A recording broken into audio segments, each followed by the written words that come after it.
Bhagwant Mann video ਮਾਮਲਾ ਜਾਲੀ ਰਿਪੋਰਟਾਂ ਦੇ ਦੋਸ਼ਾਂ ਤੇ ਸਿਆਸੀ ਤੂਫਾਨ, ਵਿਰੋਧੀਆਂ ਨੇ ਮੰਗਿਆ ਜਵਾਬ। ਕਰਨਪ੍ਰਯਾਗ ਨਿਹੰਗ ਸਿੰਘ ਮਾਮਲੇ ਵਿੱਚ ਵੱਡਾ ਮੋੜ, ਹਮਲਾਵਰਾਂ ਖਿਲਾਫ ਵੀ FIR ਦਰਜ, ਜਾਂਚ ਹਰਿਦੁਆਰ ਤਬਦੀਲ। ਮਹਾਰਾਸ਼ਟਰ ਸਰਕਾਰ ਦਾ ਵੱਡਾ ਫੈਸਲਾ, 1956 ਦਾ ਨਾਂਦੇੜ ਸੀ ਗੁਰਦੁਆਰਾ ਐਕਟ ਰੱਦ, ਨਵੇਂ ਕਾਨੂੰਨ ਦੀ ਤਿਆਰੀ। FIR ਦਰਜ ਕਰਨ ਲੱਗੇ ਨੇ ਹਰਿਆਣਾ ਦੀ ਪੁਲਿਸ ਵਾਲੇ ਇਹਨਾਂ ਅਫਸਰਾਂ ਦੇ ਉੱਤੇ, ਕਿਹਦੀ ਬਦੌਲਤ? ਕੇਸ ਨੂੰ ਬਚਾਉਣ ਵਾਸਤੇ, ਇੱਕ ਸ਼ਰਾਬੀ ਕਵਾਬੀ ਨੂੰ, ਇੱਕ ਅਯਾਸ਼ ਆਦਮੀ ਨੂੰ, ਜਿਹੜਾ ਆਪਣੇ ਘਰ ਵਾਲਿਆਂ ਦਾ ਨਹੀਂ ਬਣਿਆ, ਜਿਹੜਾ ਆਪਣੇ ਬੱਚਿਆਂ ਦਾ ਨਹੀਂ ਬਣਿਆ, ਜਿਹੜਾ ਪੰਜਾਬ ਦੇ ਕਿਸਾਨਾਂ ਦੇ ਨਹੀਂ ਬਣਿਆ, ਜਿਹੜੇ ਪੰਜਾਬ ਦੇ ਸਿੱਖਾਂ ਦਾ ਨਹੀਂ ਬਣਿਆ, ਜਿਹੜੇ ਪੰਜਾਬ ਦੇ EMPLOYEES ਦਾ ਨਹੀਂ ਬਣਿਆ, ਉਸ ਨੂੰ ਬਚਾਉਣ ਵਾਸਤੇ ਉਹਨਾਂ ਦੇ ਵੀ ਬੜੀ ਮਾੜੀ ਹਰਕਤ ਹੈ। ਉਹਨਾਂ ਦੇ ਵੀ FIR ਦਰਜ ਕਰਨ ਤੋਂ ਬਾਅਦ ਉਹਨਾਂ ਨੂੰ ਅਰੈਸਟ ਹੋਣਾ, ਉਹਨਾਂ ਨੂੰ ਅਰੈਸਟ ਕੀਤਾ ਜਾਣਾ ਚਾਹੀਦਾ ਵਾ। ਮੁੱਖ ਮੰਤਰੀ ਭਗਵੰਤ ਮਾਨ ਦੀ ਵਾਇਰਲ ਵੀਡੀਓ ਦਾ ਮਾਮਲਾ ਭਖਦਾ ਜਾ ਰਿਹਾ। ਹੁਣ ਇਸ ਮਾਮਲੇ ਵਿੱਚ ਹਰਿਆਣਾ ਦੀ ਗੁਰੂਗ੍ਰਾਮ ਪੁਲਿਸ ਦੀ ਵੀ ਐਂਟਰੀ ਹੋ ਗਈ ਹੈ, ਜਿਸ ਨੇ ਮਾਮਲੇ ਵਿੱਚ ਅਰੁਣ ਤੇ ਅੰਕਿਤ ਨਾਮ ਦੇ ਦੋ ਵਿਅਕਤੀਆਂ ਖਿਲਾਫ ਕੇਸ ਦਰਜ ਕਰਕੇ ਗ੍ਰਿਫਤਾਰ ਕਰ ਲਿਆ ਹੈ। ਇਹ FIR ਜਸਪ੍ਰੀਤ ਸਿੰਘ ਜੱਸੀ ਨਾਮ ਦੇ ਵਿਅਕਤੀ ਦੀ ਸ਼ਿਕਾਇਤ ਤੇ ਦਰਜ ਕੀਤੀ ਗਈ ਹੈ, ਜਿਸ ਦੇ ਲੈਬ ਮਾਲਕ ਹੋਣ ਬਾਰੇ ਦੱਸਿਆ ਗਿਆ। ਉਸਨੇ ਆਪਣੀ ਸ਼ਿਕਾਇਤ ਵਿੱਚ ਦੋਸ਼ ਲਗਾਏ ਹਨ ਕਿ ਉਸ ਨੂੰ CM ਮਾਨ ਨਾਲ ਸੰਬੰਧਿਤ ਵੀਡੀਓ ਲਈ ਫਰਜ਼ੀ ਰਿਪੋਰਟਾਂ ਤਿਆਰ ਕਰਨ ਲਈ ਰਿਸ਼ਵਤ ਦਿੱਤੀ ਗਈ ਅਤੇ ਨਾਲ ਹੀ ਰਿਪੋਰਟ ਤਿਆਰ ਨਾ ਕਰਨ ਲਈ ਧਮਕੀਆਂ ਵੀ ਦਿੱਤੀਆਂ ਗਈਆਂ। ਜਾਣਕਾਰੀ ਅਨੁਸਾਰ ਮਾਮਲਾ police station DLF sector 29 Gurugram ਵਿਖੇ ਦਰਜ ਕੀਤਾ ਗਿਆ, ਜਿਸ ਤੋਂ ਬਾਅਦ ਪੁਲਿਸ ਨੇ ਕਾਰਵਾਈ ਕਰਦੇ ਹੋਏ ਦੋ ਮੁਲਜ਼ਮਾਂ ਨੂੰ ਸਫਲਤਾਪੂਰਵਕ ਗ੍ਰਿਫਤਾਰ ਕਰ ਲਿਆ। ਦੋਵਾਂ ਮੁਲਜ਼ਮਾਂ ਦੀ ਪਛਾਣ 25 ਸਾਲਾ ਅੰਕਿਤ ਮਹੇਂਦਰੂ ਵਾਸੀ ਅਗਰਸੈਨ ਕਲੋਨੀ ਸਿਰਸਾ ਅਤੇ 25 ਸਾਲਾ ਅੰਕਿਤ ਵਾਸੀ ਖਰਕ ਗਾਗਰ ਜ਼ਿਲ੍ਹਾ ਜੀਂਦ ਵਜੋਂ ਹੋਈ ਹੈ। ਸ਼ਿਕਾਇਤ ਦੇ ਅਨੁਸਾਰ ਸ਼ਿਕਾਇਤਕਰਤਾ, ਜੋ ਕਿ ਡਿਜੀਟਲ ਫੋਰੈਂਸਿਕ ਸਾਈਬਰ ਜਾਂਚ ਅਤੇ ਇਲੈਕਟ੍ਰੋਨਿਕ ਸਬੂਤ ਵਿਸ਼ਲੇਸ਼ਣ ਵਿੱਚ ਸ਼ਾਮਿਲ ਹੈ, ਉਸ ਨਾਲ ਪੰਜਾਬ ਸਰਕਾਰ ਦੇ ਸੀਨੀਅਰ ਅਧਿਕਾਰੀ ਹੋਣ ਦਾ ਦਾਅਵਾ ਕਰਨ ਵਾਲੇ ਵਿਅਕਤੀਆਂ ਵੱਲੋਂ ਸੰਪਰਕ ਕੀਤਾ ਗਿਆ ਸੀ। ਸ਼ਿਕਾਇਤਕਰਤਾ ਨੂੰ ਇੱਕ ਵਾਇਰਲ ਵੀਡੀਓ ਸੰਬੰਧੀ ਇੱਕ ਫੋਰੈਂਸਿਕ ਰਿਪੋਰਟ ਤਿਆਰ ਕਰਨ ਲਈ ਕਿਹਾ ਗਿਆ ਸੀ, ਜੋ ਵੀਡੀਓ ਵਿੱਚ ਦੇਖੇ ਗਏ ਵਿਅਕਤੀ ਦੀ ਪਛਾਣ ਤੋਂ ਇਨਕਾਰ ਕਰੇਗੀ ਅਤੇ ਪਹਿਲਾਂ ਤੋਂ ਨਿਰਧਾਰਿਤ ਸਿੱਟਿਆਂ ਦੇ ਅਨੁਸਾਰ ਵੀਡੀਓ ਨਾਲ ਸੰਬੰਧਿਤ ਸਾਰੇ ਦੋਸ਼ਾਂ ਨੂੰ ਗਲਤ ਸਾਬਿਤ ਕਰਨ ਦੀ ਕੋਸ਼ਿਸ਼ ਕਰੇਗੀ। ਸ਼ਿਕਾਇਤਕਰਤਾ ਦੇ ਅਨੁਸਾਰ ਇਸ ਉਦੇਸ਼ ਲਈ ਉਸ ਨਾਲ ਵੱਖ-ਵੱਖ ਵਿਅਕਤੀਆਂ ਵੱਲੋਂ ਸੰਪਰਕ ਕੀਤਾ ਗਿਆ ਸੀ ਅਤੇ ਰਿਪੋਰਟਾਂ ਕਥਿਤ ਤੌਰ ਤੇ ਜਾਲੀ ਜਾਂ ਸ਼ੱਕੀ ਸਾਈਬਰ ਅਤੇ ਫੋਰੈਂਸਿਕ ਏਜੰਸੀਆਂ ਦੇ ਨਾਮ ਤੇ ਤਿਆਰ ਕੀਤੀਆਂ ਗਈਆਂ ਸਨ। ਸ਼ਿਕਾਇਤ ਵਿੱਚ ਇਹ ਵੀ ਕਿਹਾ ਗਿਆ ਕਿ ਉਸ ਨੂੰ ਰਿਪੋਰਟਾਂ ਤਿਆਰ ਕਰਨ ਲਈ ਇੱਕ ਵੱਡੀ ਵਿੱਤੀ ਪੇਸ਼ਕਸ਼ ਕੀਤੀ ਗਈ ਸੀ ਅਤੇ ਰਿਪੋਰਟਾਂ ਨੂੰ ਇੱਕ ਖਾਸ ਸਿੱਟੇ ਵੱਲ ਨਿਰਦੇਸ਼ਿਤ ਕਰਨ ਲਈ ਵਾਰ-ਵਾਰ ਸੋਧਿਆ ਗਿਆ ਸੀ। ਮਾਮਲੇ ਵਿੱਚ ਇਹ ਵੀ ਦੋਸ਼ ਲਗਾਇਆ ਗਿਆ ਹੈ ਕਿ ਸ਼ਿਕਾਇਤਕਰਤਾ ਨੂੰ ਕਥਿਤ ਤੌਰ ਤੇ 10 ਲੱਖ ਦੀ ਨਗਦ ਅਦਾਇਗੀ ਕੀਤੀ ਗਈ ਸੀ ਅਤੇ ਰਿਪੋਰਟਾਂ ਤਿਆਰ ਕਰਨ ਵਿੱਚ ਸ਼ਾਮਿਲ ਹੋਰ ਵਿਅਕਤੀਆਂ ਨੂੰ ਵੀ ਵੱਖ-ਵੱਖ ਤਰੀਕਿਆਂ ਨਾਲ ਭੁਗਤਾਨ ਕੀਤਾ ਗਿਆ ਸੀ। ਸ਼ਿਕਾਇਤਕਰਤਾ ਦੀ ਬਾਅਦ ਵਿੱਚ ਕੀਤੀ ਗਈ ਤੱਥ ਖੋਜ ਜਾਂਚ ਨੇ ਸੰਬੰਧਿਤ ਸੰਸਥਾਵਾਂ ਅਤੇ ਰਿਪੋਰਟਾਂ ਦੀ ਭਰੋਸੇਯੋਗਤਾ ਬਾਰੇ ਗੰਭੀਰ ਸ਼ੱਕ ਪੈਦਾ ਕੀਤੇ। ਜਦੋਂ ਸ਼ਿਕਾਇਤਕਰਤਾ ਨੇ ਇਤਰਾਜ਼ ਕੀਤਾ ਤਾਂ ਉਸ ਨੂੰ ਕਥਿਤ ਤੌਰ ਤੇ ਧਮਕੀ ਦਿੱਤੀ ਗਈ ਅਤੇ ਮਾਮਲਾ ਜਨਤਕ ਨਾ ਕਰਨ ਲਈ ਦਬਾਅ ਪਾਇਆ ਗਿਆ। ਇਸ ਦੇ ਨਾਲ ਹੀ ਜਸਪ੍ਰੀਤ ਸਿੰਘ ਨੇ ਆਪਣੀ ਅਤੇ ਆਪਣੇ ਪਰਿਵਾਰ ਦੀ ਸੁਰੱਖਿਆ ਨੂੰ ਲੈ ਕੇ ਵੀ ਚਿੰਤਾ ਜਤਾਈ ਹੈ। ਉਸ ਦਾ ਕਹਿਣਾ ਹੈ ਕਿ ਮਾਮਲੇ ਨਾਲ ਜੁੜੇ ਤੱਥ ਸਾਹਮਣੇ ਲਿਆਉਣ ਤੋਂ ਬਾਅਦ ਉਸ ਨੂੰ ਆਪਣੀ ਜਾਨ ਨੂੰ ਖਤਰਾ ਮਹਿਸੂਸ ਹੋ ਰਿਹਾ ਹੈ। ਇਸ ਲਈ ਉਸ ਨੇ ਹਰਿਆਣਾ ਪੁਲਿਸ ਕੋਲ ਸੁਰੱਖਿਆ ਮੁਹੱਈਆ ਕਰਵਾਉਣ ਅਤੇ ਸੰਬੰਧਿਤ ਵਿਅਕਤੀਆਂ ਖਿਲਾਫ ਕਾਨੂੰਨੀ ਕਾਰਵਾਈ ਕਰਨ ਦੀ ਅਪੀਲ ਕੀਤੀ ਹੈ। ਦੂਜੇ ਪਾਸੇ ਸ਼੍ਰੋਮਣੀ ਅਕਾਲੀ ਦਲ ਦੇ ਸੀਨੀਅਰ ਆਗੂ ਅਤੇ ਸਾਬਕਾ ਮੰਤਰੀ ਬਿਕਰਮ ਸਿੰਘ ਮਜੀਠੀਆ ਨੇ ਮੁੱਖ ਮੰਤਰੀ ਭਗਵੰਤ ਮਾਨ ਦੀ ਵਿਵਾਦਿਤ ਵੀਡੀਓ ਦੀਆਂ ਫੋਰੈਂਸਿਕ ਜਾਂਚ ਰਿਪੋਰਟਾਂ ਨੂੰ ਲੈ ਕੇ ਸਵਾਲ ਚੁੱਕੇ ਹਨ। ਮਜੀਠੀਆ ਨੇ ਅੱਜ ਸੋਸ਼ਲ ਮੀਡੀਆ ਉੱਤੇ ਵੀਡੀਓ ਜਾਰੀ ਕਰਦਿਆਂ ਪੰਜਾਬ ਸਰਕਾਰ ਦੇ ਸੀਨੀਅਰ ਅਧਿਕਾਰੀਆਂ ਵੱਲੋਂ ਗੁਰੂਗ੍ਰਾਮ ਦੀ ਲੈਬੋਰਟਰੀ ਨੂੰ ਕਥਿਤ ਤੌਰ ਤੇ ਲੱਖਾਂ ਰੁਪਏ ਦੇ ਕੇ ਫੋਰੈਂਸਿਕ ਰਿਪੋਰਟ ਤਿਆਰ ਕਰਨ ਦੇ ਦੋਸ਼ ਲਗਾਏ। ਮਜੀਠੀਆ ਨੇ ਕਿਹਾ ਕਿ ਪੰਜਾਬ ਪੁਲਿਸ ਦੇ ਸੀਨੀਅਰ ਅਧਿਕਾਰੀਆਂ ਵੱਲੋਂ ਫੋਰੈਂਸਿਕ ਲੈਬੋਰਟਰੀ ਦੇ ਅਧਿਕਾਰੀਆਂ ਨਾਲ ਹੋਟਲ ਵਿੱਚ ਮੀਟਿੰਗ ਕੀਤੀ ਗਈ, ਜਿਸ ਤੋਂ ਬਾਅਦ ਰੁਪਏ ਦਿੱਤੇ ਗਏ। ਮਜੀਠੀਆ ਨੇ ਕਿਹਾ ਕਿ ਆਮ ਆਦਮੀ ਪਾਰਟੀ ਵੱਲੋਂ ਸ਼੍ਰੀ ਅਕਾਲ ਤਖਤ ਸਾਹਿਬ ਅਤੇ ਜਥੇਦਾਰ ਸਾਹਿਬ ਦੇ ਖਿਲਾਫ ਕੂੜ ਪ੍ਰਚਾਰ ਕੀਤਾ ਜਾ ਰਿਹਾ ਹੈ, ਜਿਸ ਨੂੰ ਕਦੇ ਵੀ ਬਰਦਾਸ਼ਤ ਨਹੀਂ ਕੀਤਾ ਜਾਵੇਗਾ। ਉਹਨਾਂ ਕਿਹਾ ਕਿ ਸ਼੍ਰੀ ਅਕਾਲ ਤਖਤ ਸਾਹਿਬ ਨੂੰ ਚੁਣੌਤੀ ਦੇਣ ਵਾਲਿਆਂ ਨੂੰ ਲੋਕ ਕਦੇ ਵੀ ਮੁਆਫ ਨਹੀਂ ਕਰਨਗੇ। ਇਹ ਭਗਵੰਤ ਮਾਨ ਦੀ ਜਿਹੜੀ ਵੀਡੀਓ ਨੂੰ ਲੈ ਕੇ ਔਰ ਕਿਵੇਂ ਇਹਨੇ ਸਾਈਬਰ ਕ੍ਰਾਈਮ ਨੂੰ ਇਸਤੇਮਾਲ ਕੀਤਾ, ਆਪਦੇ ਪੰਜਾਬ ਪੁਲਿਸ ਨੂੰ ਇਸਤੇਮਾਲ ਕੀਤਾ, ਇਹ ਸ਼੍ਰੀ ਅਕਾਲ ਤਖਤ ਸਾਹਿਬ ਨੂੰ ਚੈਲੰਜ ਕੀਤਾ ਹੈ, ਕਿਵੇਂ ਸ਼੍ਰੀ ਅਕਾਲ ਤਖਤ ਸਾਹਿਬ ਦੇ ਜਥੇਦਾਰ ਨੂੰ ਝੁਠਲਾਉਣ ਦੀ ਕੋਸ਼ਿਸ਼ ਕੀਤੀ ਔਰ ਕਿਵੇਂ ਆਪਣੀ ਵੀਡੀਓ ਨੂੰ ਫੇਕ ਦੱਸਣ ਦੀ ਕੋਸ਼ਿਸ਼ ਕੀਤੀ। ਇਹਦੇ 'ਚ ਬਹੁਤ ਕੁਛ every minute there is a new development. ਔਰ ਮੈਂ ਹੁਣੇ ਉਹ ਜਿਹੜਾ ਲੜਕਾ ਜਸਪ੍ਰੀਤ, ਜਿਹੜਾ ਉਹ ਵੀਡੀਓ 'ਚ ਵੀ ਦਿਖ ਰਿਹਾ ਪੁਲਿਸ ਦੇ ਅਫਸਰ ਸਾਹਿਬਾਨਾਂ ਨਾਲ, CP ਕਮਿਸ਼ਨਰ ਪੁਲਿਸ ਨਾਲ ਔਰ ਜਸ਼ਨਦੀਪ ਨਾਲ, ਉਹਦੀ ਹੁਣ ਇੱਕ ਵੀਡੀਓ ਮੈਂ ਸ਼ੇਅਰ ਕਰ ਰਿਹਾ ਜਿੱਥੇ ਉਹਦੀ ਜਾਨ ਨੂੰ ਖਤਰਾ ਹੈ, ਜਿਹੜੀ ਗੱਲ ਮੈਂ ਪਹਿਲਾਂ ਵੀ ਕੀਤੀ ਸੀ। ਉਹਦੀ ਵੀਡੀਓ ਤੁਹਾਡੇ ਨਾਲ ਸਾਂਝੀ ਕਰ ਰਿਹਾ, ਜਿਹਦੇ 'ਚੋਂ ਆਪ ਬਿਆਨ ਕਰ ਰਿਹਾ ਕਿ ਕਿਵੇਂ ਇਹ ਸਾਰਾ ਕੰਮ ਹੋਇਆ। So please watch this video and ਮੈਂ ਫਿਰ ਅਪੀਲ ਬੇਨਤੀ ਕਰਦਾ ਗੁਰੂ ਨਾਨਕ ਨਾਮ ਲੇਵਾ ਸੰਗਤ ਨੂੰ, ਰੱਬ 'ਚ ਵਿਸ਼ਵਾਸ ਰੱਖਣ ਵਾਲਿਆਂ ਨੂੰ, ਕਿ ਤੁਸੀਂ ਰੱਬ ਦੇ ਵੱਲ ਆਪ ਦਾ ਮੂੰਹ ਕਰੋ। ਸਨਮੁਖ ਹੋਵੋ ਗੁਰੂ ਦੇ ਚਰਨਾਂ ਨੂੰ, ਔਰ ਗੁਰੂ ਦੇ ਚਰਨਾਂ ਨੂੰ ਧਿਆ ਕੇ ਸੱਚ ਦਾ ਸਾਥ ਦਿਓ। ਇਹ ਝੂਠੀਆਂ ਸਰਕਾਰਾਂ ਗੁਰੂ ਸਾਹਿਬ ਦਾ ਨਾਲ ਜਿਹੜਾ ਮੱਥਾ ਲਾਉਂਦੇ ਆ ਉਹਨਾਂ ਦਾ ਪਰਦਾ ਫਾਸ਼ ਕਰੋ। ਔਰ ਕਾइंडली ਲਿਸਨ ਟੂ ਦਿਸ ਵੀਡੀਓ। ਮੈਂ ਆਪਦੇ ਮੇਰੇ पेज से चढ़ जाऊंगी जी। राइटिंग और पोस्टल डॉक्यूमेंट्स की मैं रिपोर्ट देकर रहता हूँ। बहुत सारी पोस्ट ले लेता हूँ जिसमें एक कोर्ट की जाना की। आज मेरे को ये वीडियो बनाने इसलिए पड़ रही है क्योंकि मैं so it's a 6 minute video, I am putting it on. अगर इस इंसान ਨੂੰ ਕੁਝ ਹੁੰਦਾ ਹੈ, ਇਹਦੀ ਜਾਨੀ ਮਾਲੀ ਨੁਕਸਾਨ ਹੁੰਦਾ ਹੈ ਜਾਂ ਇਹਦੇ ਪਰਿਵਾਰ ਨੂੰ ਕੋਈ ਨੁਕਸਾਨ ਹੁੰਦਾ, ਉਹਦੇ ਲਈ ਸਿੱਧੇ ਜ਼ਿੰਮੇਵਾਰ ਭਗਵੰਤ ਮਾਨ, ਗੌਰਵ ਯਾਦਵ ਤੇ ਪੰਜਾਬ ਦੀ ਪੁਲਿਸ ਹੋਊਗੀ। ਕਿਉਂਕਿ ਹੁਣ ਇਹਦੀ ਜ਼ਿੰਦਗੀ ਖਤਰੇ 'ਚ ਹੈ ਜਿਹਨੇ ਇਹ ਸਾਰੀ ਝੂਠੀ ਰਿਪੋਰਟ ਦਾ ਪਰਦਾਫਾਸ਼ ਕਰਤਾ। ਔਰ ਉਸ ਵਕਤ ਕੀਤਾ ਜਦ ਇਹਨੇ ਇਹ ਸਾਰਾ ਕੰਮ ਵੇਖਿਆ, ਇਹਨੇ ਵੀ ਮਨ ਬਣਾਇਆ, ਇਹ ਵੀ ਗੁਰੂ ਦਾ ਸਿੱਖ ਹੈ ਕਿ ਮੈਂ ਗੁਰੂ ਦੇ ਨਾਲ, ਗੁਰੂ ਘਰ 'ਚ ਸੱਚਾ ਹੋਣਾ, ਇਹ ਝੂਠੇ ਭਗਵੰਤ ਮਾਨ ਨਾਲ ਨਹੀਂ ਖੜਨਾ। ਇਸ ਲਈ ਮੈਂ ਇਸ ਨੌਜਵਾਨ ਵੀਰ ਦਾ ਵੀ ਧੰਨਵਾਦੀ ਹਾਂ, ਮਗਰ ਇਹ ਸੱਚਾਈ ਤੁਹਾਡੇ ਸਾਰਿਆਂ ਦੇ ਸਾਹਮਣੇ ਆਵੇ।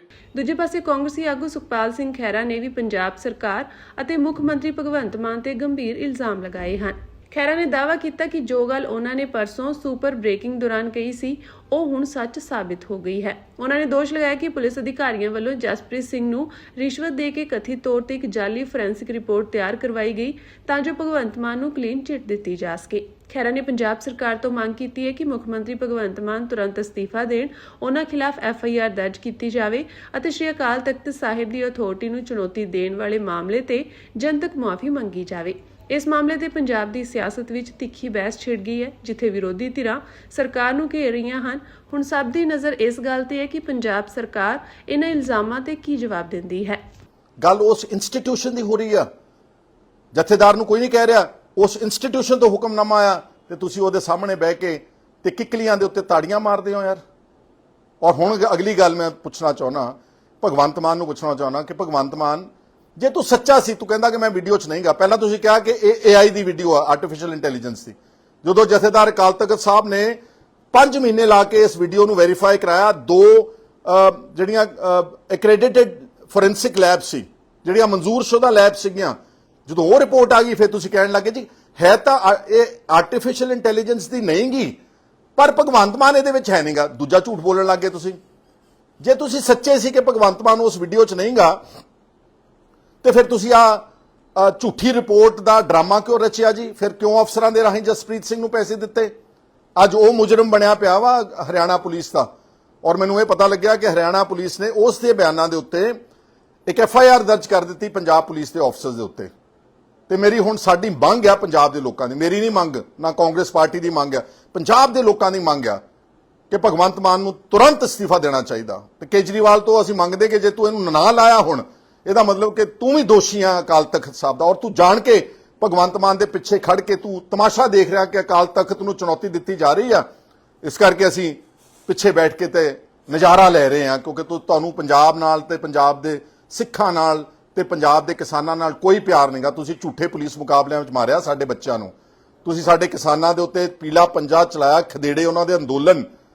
ਇਹ ਸਭ ਨੂੰ ਪਤਾ ਕਿ ਤੁਹਾਨੂੰ ਕੋਈ ਪਿਆਰ ਨਹੀਂਗਾ, ਪਰ ਤੁਹਾਨੂੰ ਹੁਣ ਭਗਵੰਤ ਮਾਨ ਨੂੰ ਤੁਰੰਤ ਚੱਲਦਾ ਕਰਨਾ ਚਾਹੀਦਾ। ਔਰ ਅਗਲੀ ਮੰਗ ਕਿ ਭਗਵੰਤ ਮਾਨ ਦੇ ਖਿਲਾਫ FIR ਦਰਜ ਹੋਵੇ ਇਸੇ ਕਾਨੂੰਨ ਦੇ ਤਹਿਤ ਜਿਹੜਾ ਹੁਣ ਬੇਅਦਬੀ ਦਾ ਲੇਟੈਸਟ ਬਣਾਇਆ ਸੀ ਵਿਧਾਨ ਸਭਾ ਦੇ ਵਿੱਚ। ਇਹਦੇ ਵਿੱਚ FIR ਦਰਜ ਕਰਕੇ ਭਗਵੰਤ ਮਾਨ ਨੂੰ ਤੁਰੰਤ ਅਰੈਸਟ ਕੀਤਾ ਜਾਵੇ। ਤੇ ਜਿੰਨੇ ਤੁਸੀਂ ਸਿੱਖ MLAs ਹੋ ਤੇ MPs ਹੋ ਤੇ ਮਿਨਿਸਟਰਸ ਹੋ, ਅਕਾਲ ਤਖਤ ਤੇ ਜਾ ਕੇ ਤੇ ਉਹਨਾਂ ਕੋਲ ਹੱਥ ਜੋੜ ਕੇ ਮਾਫੀ ਮੰਗੋ, ਕਿਉਂਕਿ ਤੁਸੀਂ ਝੂਠੇ ਪਾਏ ਜਾ ਚੁੱਕੇ ਹੋ। ਤੁਸੀਂ ਝੂਠੇ ਪਾਏ ਜਾ ਚੁੱਕੇ ਹੋ ਔਰ ਤੁਸੀਂ बेअदबियां की गल करने वाले बंदे हो तुसी।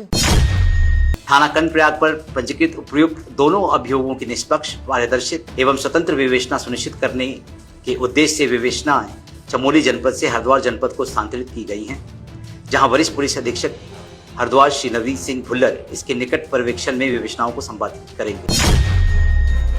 ਉੱਤਰਾਖੰਡ ਦੇ ਕਰਨਪ੍ਰਯਾਗ ਵਿਖੇ ਵਾਪਰੀ ਘਟਨਾ ਦੇ ਸਬੰਧ ਵਿੱਚ ਉੱਤਰਾਖੰਡ ਪੁਲਿਸ ਵੱਲੋਂ ਨਿਹੰਗ ਸਿੰਘ ਨੌਜਵਾਨਾਂ ਨਾਲ ਮਾਰਕੁੱਟ ਕਰਨ ਅਤੇ ਜਲੀਲ ਕਰਨ ਦੇ ਮਾਮਲੇ ਵਿੱਚ ਦੂਜੀ ਧਿਰ ਖਿਲਾਫ ਵੀ ਕੇਸ ਦਰਜ ਕਰ ਲਿਆ ਹੈ। ਇਸ ਸਬੰਧ ਵਿੱਚ ਥਾਣਾ ਕਰਨਪ੍ਰਯਾਗ ਵਿਖੇ ਅਣਪਛਾਤੇ ਵਿਅਕਤੀਆਂ ਖਿਲਾਫ ਕੇਸ ਦਰਜ ਕੀਤਾ ਗਿਆ ਹੈ। ਇਸ ਦੀ ਪੁਸ਼ਟੀ ਉੱਤਰਾਖੰਡ ਪੁਲਿਸ ਮੁਖੀ ਦੇ ਦਫ਼ਤਰ ਵੱਲੋਂ ਕੀਤੀ ਗਈ ਹੈ। ਉੱਤਰਾਖੰਡ ਪੁਲਿਸ ਨੇ ਜ਼ਖਮੀ ਸਿੱਖ ਨੌਜਵਾਨ ਦੇ ਪਿਤਾ ਦੀ ਸ਼ਿਕਾਇਤ ਦੇ ਆਧਾਰ ਤੇ ਥਾਣਾ ਕਰਨਪ੍ਰਯਾਗ ਵਿਖੇ ਅਣਪਛਾਤੇ ਹਮਲਾਵਰਾਂ ਖਿਲਾਫ ਮਾਮਲਾ ਦਰਜ ਕੀਤਾ ਹੈ। ਇਸ ਤੋਂ ਇਲਾਵਾ ਨਿਰਪੱਖ, ਪਾਰਦਰਸ਼ੀ ਅਤੇ ਸੁਤੰਤਰ ਜਾਂਚ ਨੂੰ ਯਕੀਨੀ ਬਣਾਉਣ ਲਈ ਥਾਣਾ ਕਰਨਪ੍ਰਯਾਗ ਵਿੱਚ ਦਰਜ ਦੋਵੇਂ ਮਾਮਲਿਆਂ ਦੀ ਜਾਂਚ ਚਮੋਲੀ ਜ਼ਿਲ੍ਹੇ ਤੋਂ ਹਰਿਦੁਆਰ ਜ਼ਿਲ੍ਹੇ ਨੂੰ ਤਬਦੀਲ ਕਰ ਦਿੱਤੀ ਗਈ ਹੈ। ਇਹ ਜਾਂਚ ਸੀਨੀਅਰ ਪੁਲਿਸ ਅਧਿਕਾਰੀ ਹਰਿਦੁਆਰ ਨਵਨੀਤ ਸਿੰਘ ਭੁੱਲਰ ਦੀ ਨਿਗਰਾਨੀ ਹੇਠ ਕੀਤੀ ਜਾਵੇਗੀ। ਇਸੇ ਮਾਮਲੇ ਵਿੱਚ ਵੱਖ-ਵੱਖ ਸਿੱਖ ਸੰਗਠਨਾਂ ਵੱਲੋਂ ਉੱਤਰਾਖੰਡ ਪੁਲਿਸ ਤੇ ਸਿੱਖ ਸ਼ਰਧਾਲੂਆਂ ਨਾਲ ਦੁਰਵਿਵਹਾਰ ਕਰਨ ਦੇ ਦੋਸ਼ ਲਗਾਏ ਗਏ ਸਨ, ਜਿਨ੍ਹਾਂ ਦੀ ਜਾਂਚ DIG ਯਸ਼ਵੰਤ ਸਿੰਘ ਨੂੰ ਸੌਂਪ ਦਿੱਤੀ ਗਈ ਹੈ ਅਤੇ ਉਹਨਾਂ ਨੂੰ 2 ਹਫ਼ਤਿਆਂ ਵਿੱਚ ਜਾਂਚ ਕਰਕੇ ਇਸ ਦੀ ਰਿਪੋਰਟ ਸੌਂਪਣ ਵਾਸਤੇ ਆਦੇਸ਼ ਕੀਤੇ ਗਏ ਹਨ। ਇਸ ਦੀ ਜਾਣਕਾਰੀ ਗੁਰਦੁਆਰਾ ਹੇਮਕੁੰਟ ਸਾਹਿਬ ਮੈਨੇਜਮੈਂਟ ਟਰਸਟ ਦੇ ਪ੍ਰਧਾਨ ਨਰਿੰਦਰਜੀਤ ਸਿੰਘ ਬਿੰਦਰਾ ਵੱਲੋਂ ਦਿੱਤੀ ਗਈ ਹੈ। ਕੁਝ ਦਿਨ ਪਹਿਲਾਂ ਵਾਪਰੀ ਇਸ ਘਟਨਾ ਦੀ ਸ੍ਰੀ ਅਕਾਲ ਤਖਤ ਸਾਹਿਬ ਦੇ ਕਾਰਜਕਾਰੀ ਜਥੇਦਾਰ ਗਿਆਨੀ ਕੁਲਦੀਪ ਸਿੰਘ ਗੜਗਾਜ, ਸ਼੍ਰੋਮਣੀ ਕਮੇਟੀ ਦੇ ਪ੍ਰਧਾਨ ਐਡਵੋਕੇਟ ਹਰਜਿੰਦਰ ਸਿੰਘ ਧਾਮੀ, ਦਮਦਮੀ ਟਕਸਾਲ ਤੇ ਹੋਰ ਵੱਖ-ਵੱਖ ਸਿੱਖ ਜਥੇਬੰਦੀਆਂ ਵੱਲੋਂ ਸਖਤ ਨਿੰਦਾ ਕੀਤੀ ਗਈ ਸੀ। ਪੁਲਿਸ ਦੀ ਕਾਰਜ ਪ੍ਰਣਾਲੀ ਤੇ ਵੀ ਸਵਾਲ ਚੁੱਕੇ ਗਏ ਸਨ। ਇਸ ਸੰਬੰਧ ਵਿੱਚ ਵਾਰਿਸ ਪੰਜਾਬ ਦੇ ਜਥੇਬੰਦੀ ਦਾ ਵਫਦ, ਜਿਸ ਵਿੱਚ ਮੈਂਬਰ ਪਾਰਲੀਮੈਂਟ ਭਾਈ ਸਰਬਜੀਤ ਸਿੰਘ ਖਾਲਸਾ, ਬਾਪੂ ਤਰਸੇਮ ਸਿੰਘ, ਵਿਧਾਇਕ ਮਨਪ੍ਰੀਤ ਸਿੰਘ ਏਆਲੀ, ਹਰਜਿੰਦਰ ਸਿੰਘ, ਦਲੇਰ ਸਿੰਘ ਡੋਡ, ਰਸ਼ਪਾਲ ਸਿੰਘ ਸੋਸਨ ਅਤੇ ਹੋਰ ਆਗੂਆਂ ਨੇ ਉੱਤਰਾਖੰਡ ਦੇ DGP ਦੀਪਮ ਸੇਠ ਨਾਲ ਮੁਲਾਕਾਤ ਕੀਤੀ ਸੀ, ਜਿਸ ਵਿੱਚ 16 ਜੂਨ ਨੂੰ ਕਰਨਪ੍ਰਯਾਗ ਉੱਤਰਾਖੰਡ ਵਿੱਚ ਸ੍ਰੀ ਹੇਮਕੁੰਟ ਸਾਹਿਬ ਦੀ ਯਾਤਰਾ ਤੇ ਜਾ ਰਹੇ 4 ਨੌਜਵਾਨ ਨਿਹੰਗ ਸਿੰਘਾਂ ਉੱਤੇ ਹੋਏ ਹਮਲੇ, ਕੁੱਟਮਾਰ ਅਤੇ ਉਹਨਾਂ ਖਿਲਾਫ ਇੱਕ ਤਰਫਾ ਪਰਚਾ ਦਰਜ ਕੀਤੇ ਜਾਣ ਦੇ ਮਾਮਲੇ ਨੂੰ ਸੁਚਾਰੂ ਢੰਗ ਨਾਲ ਚੁੱਕਿਆ ਗਿਆ ਅਤੇ ਨੌਜਵਾਨਾਂ ਨੂੰ ਨਿਆਂ ਦੇਣ ਦੀ ਮੰਗ ਕੀਤੀ ਗਈ ਸੀ। ਹੁਣ ਇਸ ਮਾਮਲੇ ਵਿੱਚ ਪੰਜਾਬ ਦੇ ਮੁੱਖ ਮੰਤਰੀ ਵੱਲੋਂ ਵੀ ਉੱਤਰਾਖੰਡ ਦੇ ਮੁੱਖ ਮੰਤਰੀ ਨੂੰ ਇਸ ਮਾਮਲੇ ਵਿੱਚ ਦਖਲ ਦੇਣ ਦੀ ਅਪੀਲ ਕੀਤੀ ਗਈ ਹੈ। ਇਸ ਮਾਮਲੇ ਵਿੱਚ ਪੰਜਾਬ ਅਤੇ ਸਿੱਖ ਜਥੇਬੰਦੀਆਂ ਵੱਲੋਂ ਵੱਡੇ ਪੱਧਰ ਤੇ ਦਬਾਅ ਪਾਉਣ ਤੋਂ ਬਾਅਦ ਹੀ ਉੱਤਰਾਖੰਡ ਪੁਲਿਸ ਨੇ ਨਿਹੰਗ ਸਿੰਘ ਨੌਜਵਾਨਾਂ ਤੇ ਹਮਲਾ ਕਰਨ ਵਾਲੇ ਦੋਸ਼ੀਆਂ ਖਿਲਾਫ FIR ਦਰਜ कर ली है। सिख श्रद्धालुओं एवं स्थानीय व्यक्तियों के मध्य विवाद के पश्चात मारपीट की जो घटना हुई थी, उसमें सिख श्रद्धालुओं के विरुद्ध थाना कर्णप्रयाग में एक मुकदमा पंजीकृत किया गया था, जिसके संबंध में मेरे द्वारा पुलिस मुख्यालय को प्रेषित रिपोर्ट के आधार पर पुलिस मुख्यालय स्तर पर महत्वपूर्ण निर्णय लिए गए हैं, जिसमें घटना में घायल सिख श्रद्धालु के पिताजी की शिकायत पर उनके साथ कथित मारपीट करने वाले अज्ञात व्यक्तियों के विरुद्ध दिनांक 20/6/2026 को थाना कर्णप्रयाग में FIR दर्ज की गई है। थाना कर्णप्रयाग पर पंजीकृत उपयुक्त दोनों अभियोगों की निष्पक्ष, पारदर्शित एवं स्वतंत्र विवेचना सुनिश्चित करने के उद्देश्य से विवेचनाएं चमोली जनपद से हरिद्वार जनपद को स्थानांतरित की गई हैं, जहां वरिष्ठ पुलिस अधीक्षक हरिद्वार श्री नवनीत सिंह भुल्लर इसके निकट पर्यवेक्षण में विवेचनाओं को संपादित करेंगे। इसके अतिरिक्त विभिन्न सिख संगठनों द्वारा सिख श्रद्धालुओं के साथ स्थानीय पुलिस के कथित आचरण एवं व्यवहार के आरोपों की जांच DIG श्री यशवंत सिंह चौहान के सुपुर्द करते हुए उन्हें 2 सप्ताह में आख्या प्रस्तुत करने हेतु निर्देशित किया गया है। उत्तराखंड पुलिस सभी समुदायों की धार्मिक भावनाओं का पूर्ण सम्मान करती है तथा प्रत्येक प्रकरण में कानून के अनुरूप निष्पक्ष, पारदर्शी, न्याय संगत कार्रवाई के लिए प्रतिबद्ध है। श्री हेमकुंड साहिब यात्रा श्रद्धालुओं की आस्था से जुड़ी हुई एक अत्यंत पवित्र यात्रा है, जो उत्तराखंड पुलिस एवं प्रशासन के समन्वित प्रयासों से सुरक्षित, शांतिपूर्ण, सुव्यवस्थित रूप से संचालित हो रही है। यात्रा के दौरान प्रत्येक श्रद्धालु की सुरक्षा, सम्मान एवं सुविधा सुनिश्चित करना उत्तराखंड पुलिस की सर्वोच्च प्राथमिकता है।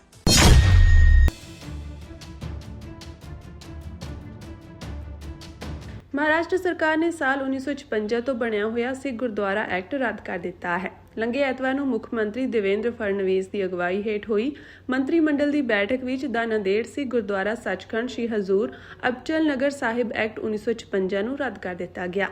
ਇਸ ਐਕਟ ਨੂੰ ਰੱਦ ਕਰਨ ਸੰਬੰਧੀ ਪ੍ਰਸਤਾਵ ਰੈਵਨਿਊ ਮੰਤਰੀ ਚੰਦਰ ਸ਼ੇਖਰ ਬਾਵਨਕੁਲੇ ਵੱਲੋਂ ਪੇਸ਼ ਕੀਤਾ ਗਿਆ ਸੀ, ਜਿਸ ਨੂੰ ਮੰਤਰੀ ਮੰਡਲ ਨੇ ਆਪਣੀ ਮਨਜ਼ੂਰੀ ਦੇ ਦਿੱਤੀ ਹੈ। ਸਰਕਾਰ ਵੱਲੋਂ ਇਸ 70 ਸਾਲ ਪੁਰਾਣੇ ਕਾਨੂੰਨ ਨੂੰ ਪੁਰਾਣਾ ਦੱਸਦਿਆਂ ਰੱਦ ਕਰ ਦਿੱਤਾ ਗਿਆ ਹੈ ਅਤੇ ਇਸ ਦੀ ਜਗ੍ਹਾ ਹੁਣ ਨਵਾਂ ਕਾਨੂੰਨ ਬਣਾਉਣ ਦੀ ਤਜਵੀਜ਼ ਹੈ। ਗੁਰਦੁਆਰਾ ਸਾਹਿਬ ਬੋਰਡ ਲਈ ਨਵਾਂ ਬਣਾਇਆ ਜਾ ਰਿਹਾ ਕਾਨੂੰਨ ਅਜੋਕੇ ਸਮੇਂ ਦੇ ਹਾਨ ਦਾ ਬਣਾਉਣ ਲਈ ਸਰਕਾਰ ਵੱਲੋਂ ਖਰੜਾ ਤਿਆਰ ਕਰ ਲਿਆ ਗਿਆ, ਜਿਸ ਨੂੰ ਜਲਦ ਹੀ ਵਿਧਾਨ ਸਭਾ ਅੱਗੇ ਪ੍ਰਵਾਨਗੀ ਲਈ ਰੱਖਿਆ ਜਾਵੇਗਾ। ਮਿਲੀ ਜਾਣਕਾਰੀ ਮੁਤਾਬਕ ਮਹਾਰਾਸ਼ਟਰ ਸਰਕਾਰ ਵੱਲੋਂ ਸੂਬੇ ਦੇ ਸਿੱਖ ਆਗੂਆਂ ਨਾਲ ਨਵੇਂ ਬਣਨ ਵਾਲੇ ਇਸ ਗੁਰਦੁਆਰਾ ਐਕਟ ਸੰਬੰਧੀ ਵਿਚਾਰ ਚਰਚਾ ਵੀ ਸ਼ੁਰੂ ਕਰ ਦਿੱਤੀ ਗਈ ਹੈ। ਉੱਤਰਾਖੰਡ ਵਿਖੇ ਨੌਜਵਾਨਾਂ ਦੀ ਦਸਤਾਰ ਦੀ ਬੇਅਦਬੀ ਨੂੰ ਲੈ ਕੇ ਅਕਾਲੀ ਦਲ ਵਾਰਿਸ ਪੰਜਾਬ ਦੇ ਵੱਲੋਂ ਸਖਤ ਪ੍ਰਤੀਕਿਰਿਆ ਸਾਹਮਣੇ ਆਈ ਹੈ। ਜਥੇਬੰਦੀ ਦੇ ਆਗੂ ਭਾਈ ਅੰਮ੍ਰਿਤਪਾਲ ਸਿੰਘ ਦੇ ਪਿਤਾ ਬਾਪੂ ਤਰਸੇਮ ਸਿੰਘ ਨੇ ਕਿਹਾ ਕਿ ਸੰਸਾਰ ਦੇ ਕਿਸੇ ਵੀ ਹਿੱਸੇ ਵਿੱਚ ਦਸਤਾਰ ਦੀ ਬੇਅਦਬੀ ਬਿਲਕੁਲ ਬਰਦਾਸ਼ਤ ਨਹੀਂ ਕੀਤੀ ਜਾਵੇਗੀ। ਉਨ੍ਹਾਂ ਕਿਹਾ ਕਿ ਦਸਤਾਰ ਸਿੱਖ ਕੌਮ ਦੀ ਪਹਿਚਾਣ ਅਤੇ ਮਾਨ ਸਨਮਾਨ ਦਾ ਪ੍ਰਤੀਕ ਹੈ, ਜਿਸ ਦੀ ਰੱਖਿਆ ਲਈ ਅਕਾਲੀ ਦਲ ਵਾਰਿਸ ਪੰਜਾਬ ਦੇ ਹਮੇਸ਼ਾ ਪੰਥ ਅਤੇ ਪੰਜਾਬ ਦੇ ਨਾਲ ਖੜੀ ਹੈ। ਬਾਪੂ ਤਰਸੇਮ ਸਿੰਘ ਨੇ ਕਿਹਾ ਕਿ ਜਥੇਬੰਦੀ ਨੌਜਵਾਨਾਂ ਨਾਲ ਮੋਢਾ ਜੋੜ ਕੇ ਖੜੀ ਹੈ ਤੇ ਕਿਸੇ ਵੀ ਤਰ੍ਹਾਂ ਦੀ ਧੱਕੇਸ਼ਾਹੀ ਦੇ ਖਿਲਾਫ ਆਵਾਜ਼ ਬੁਲੰਦ ਕਰਦੀ ਰਹੇਗੀ। उन्होंने ये भी कहा कि सत्कार, हक और इंसाफ लिए संघर्ष जारी रहेगा। उनके सिर से पगड़ी जहाँ वो दस्तार उतार के उनको जलील किया गया, इस करके ये नाम बर्दाश्त जो घटना है, इसलिए हम लोग आज आए हैं। DGP से साडा मिलने का प्रोग्राम है, हम उस DGP से भी अपनी सारी बात रखेंगे। अगर उधर हमारा मसला हल हो जाएगा तो ठीक है, नहीं तो ਅਸੀਂ CM तक भी जाएंगे, केंद्र सरकार तक भी अप्रोच करेंगे, क्योंकि ये बार बार ऐसी घटनाएं, क्योंकि हमारा वो एक बहुत धार्मिक आस्था वाला स्थान है, तो उधर तो डेली आना जाना, तो ऐसी घटनाएं वापरेगी तो फिर बहुत मुश्किल वाली बात है। इसके लिए हम लोग ये चाहते हैं कि सारे लोग अमन अमान से रहें, और उनके आने से लोगों को भी रोजगार का भी साधन मिल रहा है। इसलिए सानू ऐसे एक दूसरे के पास नफरत भरा माहौल जड़ा नहीं वो सिरजना चाहिए। हम लोग को सबको मिल के अच्छी तरीके से जो आते हैं वो भी प्यार से आएँ, प्यार से के जाएँ, आपसी मेल मिलाप हो। हमारी तो यही इच्छा है।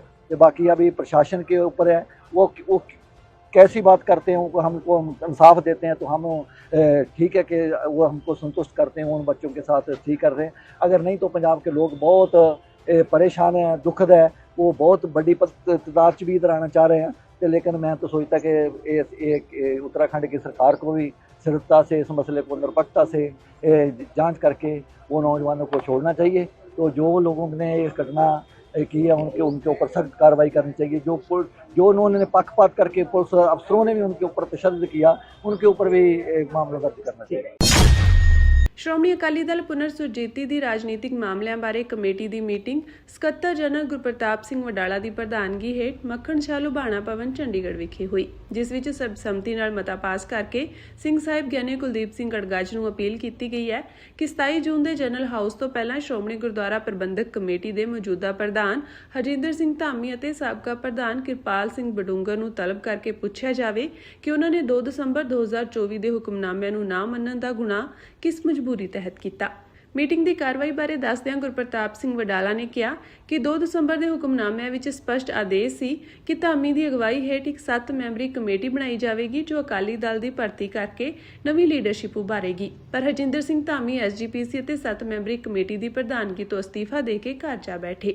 ਅਕਾਲੀ ਦਲ ਬਾਦਲ ਦੇ ਪ੍ਰਧਾਨ ਸੁਖਬੀਰ ਸਿੰਘ ਬਾਦਲ ਦੇ ਕਹਿਣ ਤੇ ਉਹਨਾਂ ਨੇ SGPC ਦੀ ਪ੍ਰਧਾਨਗੀ ਵਾਲਾ ਅਸਤੀਫਾ ਤਾਂ ਕੁਝ ਦਿਨਾਂ ਵਿੱਚ ਹੀ ਵਾਪਸ ਲੈ ਲਿਆ, ਪਰ ਬਿਨਾਂ ਕੋਈ ਖਾਸ ਵਜ੍ਹਾ ਦੱਸੇ 7 ਮੈਂਬਰੀ ਭਰਤੀ ਕਮੇਟੀ ਤੋਂ ਕਿਨਾਰਾ ਕਰੀ ਰੱਖਿਆ।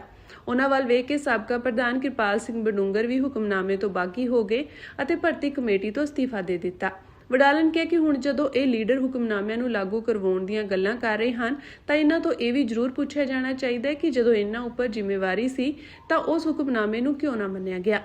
ਇੰਨਾ ਹੀ ਨਹੀਂ, ਸਗੋਂ SGPC ਪ੍ਰਧਾਨ 2 ਦਸੰਬਰ ਦੇ ਹੁਕਮਨਾਮਿਆਂ ਨੂੰ ਆਪਣੇ ਖਿਲਾਫ ਸਾਜ਼ਿਸ਼ ਦੱਸਣ ਵਾਲੇ ਸੁਖਬੀਰ ਬਾਦਲ ਨਾਲ ਲਗਾਤਾਰ ਮੀਟਿੰਗਾਂ ਅਤੇ ਸਟੇਜਾਂ ਸਾਂਝੀਆਂ ਕਰ ਰਹੇ ਹਨ। ਵਡਾਲਾ ਨੇ ਸਿੰਘ ਸਾਹਿਬ ਨੂੰ ਯਾਦ ਕਰਵਾਇਆ ਕਿ 2 ਦਸੰਬਰ ਦੇ ਹੁਕਮਨਾਮਿਆਂ ਨੂੰ ਆਪਣੇ ਕਤਲ ਦੀ ਸਾਜ਼ਿਸ਼ ਕਹਿਣ ਵਾਲੇ ਸੁਖਬੀਰ ਸਿੰਘ ਬਾਦਲ ਖਿਲਾਫ ਕਾਰਵਾਈ ਕਰਨ ਲਈ ਕਈ SGPC ਮੈਂਬਰਾਂ ਵੱਲੋਂ ਆਪ ਜੀ ਕੋਲ ਲਿਖਤੀ ਸ਼ਿਕਾਇਤ ਵੀ ਦਿੱਤੀ ਹੋਈ ਹੈ। ਇਹਨਾਂ ਦੋਹਾਂ ਆਗੂਆਂ ਦੇ ਨਾਲ-ਨਾਲ ਆਪ ਜੀ ਨੂੰ ਸੁਖਬੀਰ ਬਾਦਲ ਖਿਲਾਫ ਆਈ ਸ਼ਿਕਾਇਤ ਦਾ ਵੀ ਨਿਪਟਾਰਾ ਕਰਨਾ ਚਾਹੀਦਾ ਹੈ ਤਾਂ ਕਿ ਸ਼੍ਰੀ ਅਕਾਲ ਤਖਤ ਸਾਹਿਬ ਵੱਲੋਂ ਜਾਰੀ ਹੋਣ ਵਾਲੇ ਹੁਕਮਨਾਮਿਆਂ ਖਿਲਾਫ ਜਾਣ ਦੀ ਦੁਬਾਰਾ ਕੋਈ ਜ਼ਰੂਰਤ ਨਾ ਕਰ ਸਕੇ। 15 ਜੂਨ ਦੇ ਹੁਕਮਨਾਮੇ ਤੋਂ ਆਸ ਬੱਝੀ ਹੈ ਕਿ ਆਪ ਜੀ ਇਸੇ ਦਲੇਰੀ ਨਾਲ 1999 ਤੋਂ ਬਾਅਦ ਸ਼੍ਰੀ ਅਕਾਲ ਤਖਤ ਸਾਹਿਬ ਤੋਂ ਜਾਰੀ ਹੋਏ ਪਰ ਕਦੇ ਲਾਗੂ ਨਾ ਕੀਤੇ ਗਏ ਸਾਰੇ ਆਦੇਸ਼ ਅਤੇ ਹੁਕਮਨਾਮੇ ਪ੍ਰਵਾਨ ਚੜਾ ਦਿਓਗੇ, ਜਿਸ ਦੀ ਸ਼ੁਰੂਆਤ ਵਿੱਚ ਸਭ ਤੋਂ ਪਹਿਲਾਂ ਪ੍ਰਧਾਨ ਹਰਜਿੰਦਰ ਸਿੰਘ ਧਾਮੀ ਅਤੇ ਕਿਰਪਾਲ ਸਿੰਘ ਬਡੂੰਗਰ ਨੂੰ ਸ਼੍ਰੀ ਅਕਾਲ ਤਖਤ ਸਾਹਿਬ ਤੇ ਪੇਸ਼ ਹੋ ਕੇ 2 ਦਸੰਬਰ ਦੇ ਹੁਕਮਨਾਮਿਆਂ ਨੂੰ ਨਾ ਮੰਨਣ ਲਈ ਸਜ਼ਾ ਲਾਈ ਜਾਣੀ ਚਾਹੀਦੀ ਹੈ। ਉਹਨਾਂ ਹੁਕਮਨਾਮਿਆਂ ਨੂੰ ਸੁਣਾਉਣ ਵਾਲੇ ਜਥੇਦਾਰ ਸਹਿਬਾਨ ਨੂੰ ਜਲੀਲ ਕਰਕੇ ਹਟਾਉਣ ਦੀ ਵੀ ਉਹਨਾਂ ਤੋਂ ਜਵਾਬ ਤਲਬੀ ਹੋਣੀ ਚਾਹੀਦੀ ਹੈ। ਇਸ ਤੋਂ ਇਲਾਵਾ ਸ਼੍ਰੀ ਅਕਾਲ ਤਖਤ ਸਾਹਿਬ ਤੋਂ 1999 ਦੀ 300 ਸਾਲਾ ਸ਼ਤਾਬਦੀ ਮਨਾਉਣ ਤੱਕ ਏਕਤਾ ਬਣਾ ਕੇ ਰੱਖਣ ਦੇ ਆਦੇਸ਼ ਨੂੰ ਵੀ ਨਾ ਮੰਨਣ ਵਾਲਿਆਂ ਨੂੰ ਵੀ ਆਪ ਜੀ ਵੱਲੋਂ ਪੰਥ ਸਾਹਮਣੇ ਨੰਗਾ ਕਰਨਾ ਚਾਹੀਦਾ ਹੈ। ਜਥੇਦਾਰ ਸਹਿਬਾਨ ਦੀ ਨਿਯੁਕਤੀ ਅਤੇ ਸੇਵਾ ਮੁਕਤੀ ਲਈ ਨਿਯਮ ਬਣਾਉਣ ਦਾ ਹੁਕਮਨਾਮਾ, RSS ਨੂੰ ਮੂੰਹ ਨਾਲ ਲਾਉਣ ਦੇ ਹੁਕਮਾਂ ਦੀ ਉਲੰਘਣਾ ਕਰਕੇ ਪਤੀ ਪਤਨੀ ਵਾਲਾ ਰਾਜਨੀਤਿਕ ਸਬੰਧ ਬਣਾਉਣ ਵਾਲਿਆਂ ਖਿਲਾਫ ਕਾਰਵਾਈ, ਆਪਣਾ ਚੈਨਲ ਸ਼ੁਰੂ ਕਰਨ ਵਾਲੇ ਆਦੇਸ਼ ਆਦਿ ਨੂੰ ਨਾ ਮੰਨਣ ਬਾਰੇ ਵੀ ਸਪਸ਼ਟੀਕਰਨ ਮੰਗਿਆ ਜਾਣਾ ਚਾਹੀਦਾ ਹੈ। ਉਹਨਾਂ ਕਿਹਾ ਕਿ 2 ਦਸੰਬਰ 2024 ਨੂੰ ਪੰਜ ਸਿੰਘ ਸਾਹਿਬਾਨ ਅੱਗੇ ਸੰਗਤਾਂ ਦੀ ਹਾਜ਼ਰੀ ਵਿੱਚ ਸਭ ਕੁਝ ਮੰਨ ਕੇ ਮੁੱਕਰ ਜਾਣ ਵਾਲਿਆਂ ਦੇ ਮੁਕੰਮਲ ਬਾਈਕਾਟ ਦਾ ਐਲਾਨ ਵੀ ਫਸੀਲ ਤੋਂ ਕੀਤੇ ਜਾਣ ਦੀ ਅਸੀਂ ਮੰਗ ਕਰਦੇ ਹਾਂ। ਵਡਾਲਾ ਨੇ ਕਿਹਾ ਕਿ ਕੋਰ ਕਮੇਟੀ ਨੇ ਸਾਂਝੇ ਤੌਰ ਤੇ ਜਥੇਦਾਰ ਸਾਹਿਬ ਦੀ ਸ਼ਲਾਘਾ ਕਰਦਿਆਂ ਕਿਹਾ ਕਿ ਜਿਸ ਤਰ੍ਹਾਂ ਉਹਨਾਂ ਨੇ ਮੌਕੇ ਦੀਆਂ ਸਰਕਾਰਾਂ ਦੀ ਪਰਵਾਹ ਨਾ ਕਰਦਿਆਂ ਸਭ ਦੀ ਜਵਾਬ ਤਲਬੀ ਕੀਤੀ ਹੈ, ਉਸੇ ਤਰ੍ਹਾਂ ਉਹਨਾਂ ਨੂੰ ਧਾਮੀ ਵਡੂੰਗਰ ਅਤੇ ਸੁਖਬੀਰ ਸਿੰਘ ਬਾਦਲ ਖਿਲਾਫ ਵੀ ਦਲੇਰੀ ਨਾਲ ਫੈਸਲਾ ਲੈਣਾ ਚਾਹੀਦਾ ਹੈ, ਕਿਉਂਕਿ ਸ਼੍ਰੀ ਅਕਾਲ ਤਖਤ ਸਾਹਿਬ ਦੇ ਹੁਕਮਾਂ ਦੀ ਪਾਲਣਾ ਕਰਾਉਣ ਦੀ ਜ਼ਿੰਮੇਵਾਰੀ ਹੁਣ ਉਹਨਾਂ ਦੇ ਸਿਰ ਹੈ।